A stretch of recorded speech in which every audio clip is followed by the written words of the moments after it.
Shout out to Kato on the track. I definitely agree with a lot he's saying. I think it is more about looking at yourself as an artist and a brand and collaborating and trying to be original with something, because great art rises to the top like cream. And yeah, it's easy to do something that someone else created. Dance Like Butter says, yes, true, although I always feel like newer producers still don't have swing and have good sense of sound selection, and I think experience does separate most producer beat makers. That is an excellent example, Butter. You can have the best sounds, you can have all of that, but if, that's been a long, ongoing debate forever. What's the difference between a beat maker and a producer? I think he's using the term loosely, because if you have no experience and you grab stuff off a splice and you make a beat, that's what you are. You're a beat maker. And where the experience and the knowledge and the love and enthusiasm comes from is you working with an artist and bringing the best out of them. That's when you're a producer. That's what you get paid for. Like, I know we usually think of this in line with our genres, like urban music, R&B, hip hop, funk. We always think of the producer as the person that did the beat.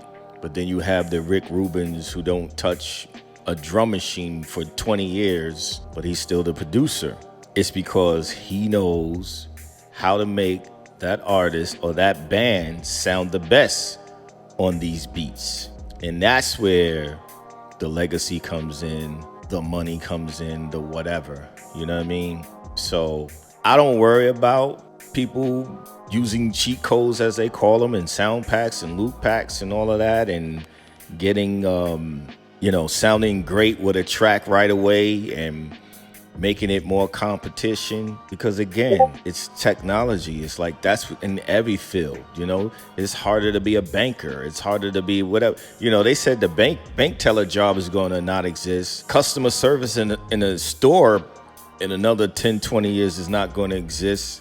Anything that doesn't require personality is not going to exist. You know what I mean? And now, they trying their hardest to give AI personality to challenge that. You know what I mean? So, but my feeling is it's a catch-22. It makes it easier for them, but it also makes it harder for them because, as you said, you don't get the experience with the artist or with artists. You don't get the experience of having patience to figure out why this song doesn't sound good, or why this rapper doesn't know how to do this, or why this singer doesn't understand this. And when you get success too fast and you skip that step of experience and patience and years, you get comfortable and you get lazy and you get arrogant and you take it for granted. And then what happens after that, when you're no longer making these artists or these corporations money anymore, you're done. That's just the reality of it. Knowing how to work with an artist in a studio takes good social skills, takes good patience, takes a good listener, takes a good speaker, a good seller, a good person that inspires. You can't get that by sitting behind a computer grabbing loops off of a website. You got to get out there. You know what I mean?